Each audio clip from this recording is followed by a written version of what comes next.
CPM എന്ന party ജനങ്ങളിൽ നിന്ന് അകന്നത് എങ്ങനെ? പാർട്ടിയുടെ നേതാക്കളിൽ നിന്ന് പോലും ഈ പാർട്ടി അകന്നത് എങ്ങനെ എന്നുള്ള ചോദ്യം പലപ്പോഴായി ഉന്നയിക്കപ്പെടുന്നുണ്ട്. ഇപ്പോൾ കായംകുളം MLA ആയിരുന്ന യു പ്രതിഭ, അവർ കായംകുളത്തിൻ്റെ ഒരു മുഖമാണ്. അവർക്കെതിരെ ഇനിയും ഇതിനു മുൻപും പലതരത്തിലുള്ള ആരോപണങ്ങൾ വന്നിട്ടുണ്ട്. ആലപ്പുഴ ജില്ലയിൽ പാർട്ടിയുടെ അവസ്ഥയെക്കുറിച്ച് പാർട്ടി വിട്ടുപോയ ജി സുധാകരൻ അടക്കം പല കാര്യങ്ങളും പറഞ്ഞിട്ടുണ്ട്.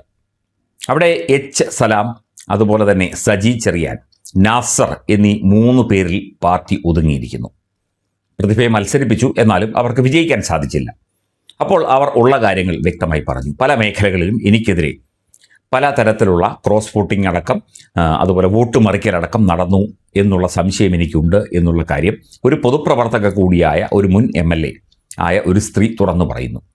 ഉടൻ തന്നെ അവരെ എല്ലാ ചുമതലകളിൽ നിന്നും മാറ്റി, കായംകുളത്ത് ഇനി നിങ്ങൾ പ്രവർത്തിക്കേണ്ട, നിങ്ങൾ ഒരു പൊതുപരിപാടിയിലും പങ്കെടുക്കേണ്ട, നിങ്ങൾ അവിടെ നിൽക്കുകയേ വേണ്ട എന്ന ഒരു ഉത്തരവിറക്കിയിരിക്കുന്നു CPM. ഇതാണോ ശരിയായൊരു നടപടി? അവർ അവിടെ പ്രവർത്തിക്കണോ വേണ്ടയോ എന്നുള്ള കാര്യം ഒരു പൊതുപ്രവർത്തകയായ ഒരു മുൻ MLA കൂടിയായ ഒരു സ്ത്രീ, അത് അവർ തീരുമാനിക്കും. പക്ഷേ പാർട്ടി പറയുന്നു നിങ്ങൾ വീടിന് പുറത്തിറങ്ങരുത് എന്ന്. ഇങ്ങനെ വന്നു കഴിഞ്ഞാൽ എന്ത് സംഭവിക്കും? ഇത് തന്നെയാണ് ജി സുധാകരനും സംഭവിച്ചത്. ജി സുധാകരനെ പരിപാടികളിലൊന്നും വിളിക്കില്ല, പങ്കെടുപ്പിക്കില്ല, പ്രവർത്തിക്കാൻ സമ്മതിക്കില്ല. അമ്പലപ്പുഴയിലും ആലപ്പുഴയിലും ഒന്നും അദ്ദേഹം ഒരു പൊതുപരിപാടിയിലും പങ്കെടുക്കരുത്. അദ്ദേഹം തന്നെ ഇടപെട്ട് നിർമ്മിച്ച ഒരു നിർമ്മിതിയുടെ ഉദ്ഘാടനത്തിന് പോലും അദ്ദേഹത്തെ ക്ഷണിച്ചില്ല എന്ന് മാത്രമല്ല, അദ്ദേഹത്തോട് സഖാവ് വരണ്ട എന്ന് പറയുകയും ചെയ്തു. അദ്ദേഹം അച്ചടക്കമുള്ള ഒരു പാർട്ടി പ്രവർത്തകനായിരുന്നതുകൊണ്ട് അദ്ദേഹം അത് അനുസരിച്ചു. ഇതേ ട്രാക്കിൽ തന്നെയാണ് യു പ്രതിഭ MLAയും അല്ലെങ്കിൽ മുൻ MLAയും നീങ്ങുന്നത്. അത് അവരും പാർട്ടിക്ക് പുറത്തു വരും. അവരെയും പാർട്ടി പുറത്താക്കിയില്ലെങ്കിലും അവർ പുറത്തെത്തും, അവർ കാര്യങ്ങൾ വിശദീകരിക്കും. ഇങ്ങനെ ജനങ്ങളിൽ നിന്ന് അകന്നുകൊണ്ട് പാർട്ടിയുടെ ചില നെറികെട്ട, വൃത്തികെട്ട അല്ലെങ്കിൽ ജനാധിപത്യപരമല്ലാത്ത നയങ്ങൾ പ്രവർത്തകരിലും അതുപോലെ നേതാക്കളിലും ഒക്കെ തന്നെ അടിച്ചേൽപ്പിക്കുന്ന ഒരു നയം, പാർട്ടിയെ ഹൈജാക്ക് ചെയ്യുന്ന ഒരു നയം, ഇത് തന്നെയാണ് പിണറായി വിജയനും മുമ്പോട്ട് കൊണ്ടുപോകുന്നത്. ഇപ്പോൾ ഈ സജി ചെറിയാനും നാസറും സലാമും ഒക്കെ ചേർന്ന് മുമ്പോട്ട് കൊണ്ടുപോകുന്നതും ഇത് തന്നെയാണ്. അവർക്ക് മനസ്സിൽ തോന്നിയ കാര്യങ്ങൾ വ്യക്തമായി പറഞ്ഞു. അവർ പാർട്ടിയിൽ പറഞ്ഞിട്ടും പ്രയോജനമില്ലാത്തത് കൊണ്ട് അവർ പൊതു ഇടങ്ങളിൽ പറഞ്ഞു, അവർ ജനങ്ങളോട് പറഞ്ഞു. പ്രതിഭ എന്ന സ്ത്രീക്ക് ജനങ്ങളോട് സംസാരിച്ചുകൂടാ എന്ന് ഭരണഘടനാ വിലക്കൊന്നുമില്ലല്ലോ.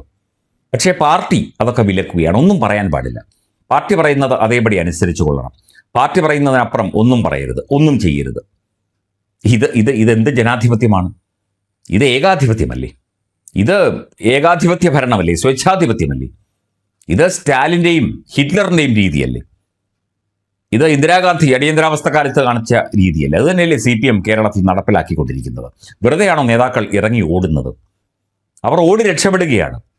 CPMൽ നിന്ന് നൂറുകണക്കിന് പേര്, ആയിരക്കണക്കിന് പേരാണ് BJPയിലേക്കും കോൺഗ്രസിലേക്കും ഈ കഴിഞ്ഞ ആലപ്പുഴ ജില്ലയിൽ മാത്രം പോയത്. കുട്ടനാട് ഏരിയ കമ്മിറ്റിയിൽ CPMന് ഏരിയ കമ്മിറ്റി തികയ്ക്കാൻ പോലുമുള്ള മെമ്പർമാർ ഇപ്പോഴുമില്ല. എല്ലാവരും BJPയിലും കോൺഗ്രസിലും CPMലും ചേർന്നു. കണ്ണൂർ ജില്ലയിലും ഇത് തന്നെ സംഭവിക്കുന്നു. തിരുവനന്തപുരം ജില്ലയിലും ഇത് തന്നെ സംഭവിക്കുന്നു. പ്രതിഭയെ വിലക്കാൻ CPM പ്രതിഭയോട് കാര്യങ്ങൾ പറയാം, നിങ്ങൾ ഇത്തരത്തിൽ പാർട്ടിക്കെതിരെ പറയരുത് എന്ന് പറയാം. അതിനപ്പുറം നിങ്ങൾ പ്രവർത്തിക്കരുത്, നിങ്ങൾ ജനങ്ങളോട് മിണ്ടരുത്, നിങ്ങൾ ആശയവിനിമയം നടത്തരുത്, നിങ്ങൾ ഫേസ്ബുക്കിൽ പോസ്റ്റ് ഇടരുത്, നിങ്ങൾ വീടിനകത്ത് തന്നെ ഇരുന്നോണം, നിങ്ങൾ വീടിന് പുറത്തിറങ്ങരുത് എന്നൊക്കെ പറയാൻ ഈ നാസറും സജി ചെറിയാനുമൊക്കെ ആരാണ്? അവരൊക്കെ ആലപ്പുഴ ജില്ല അല്ലെങ്കിൽ കേരളം ഭരിക്കുന്ന തമ്പുരാക്കന്മാരാണ്. ഇത് രാജഭരണകാലമാണ്? ഇത് ഏകാധിപത്യ ഭരണകാലമാണ്?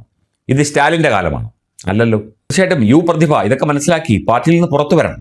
നിങ്ങൾ സ്വതന്ത്രമായി ചിന്തിക്കണം, സ്വതന്ത്രമായി പ്രവർത്തിക്കണം. നിങ്ങൾക്ക് എത്രയോ കാലത്തെ പൊതുപ്രവർത്തന പരിചയമുണ്ട്. നിങ്ങൾ MLA ആയിരുന്ന വ്യക്തിയാണ്. ജനങ്ങൾ നിങ്ങൾക്കും കൂടിയാണ് വോട്ട് ചെയ്തത്, പാർട്ടി മാത്രം നോക്കിയല്ല. പ്രതിഭയെ വിലക്കാനൊക്കെ CPM ആരാണ്? നമ്മൾ പ്രതിഭയുടെ ആശയങ്ങളോടും പ്രതിഭയുടെ ചിന്തകളോടും ഒപ്പം നിന്ന് പ്രതിഭയ്ക്ക് വേണ്ടി വാദിക്കുകയൊന്നുമല്ല. പ്രതിഭയെന്നല്ല, മറ്റൊരു A or B ആരായാലും ഇത്തരത്തിലുള്ള ഇടപെടലുകളാണ് പാർട്ടിയെ നശിപ്പിച്ചുകൊണ്ടിരിക്കുന്നത്. ഇനിയും ഇത് തന്നെ തുടർന്നാൽ പാർട്ടി എന്ന് പറയുന്നത് ജനങ്ങൾ കാർക്കിച്ചു തുപ്പുന്ന അവസ്ഥയിലേക്ക് എത്തും.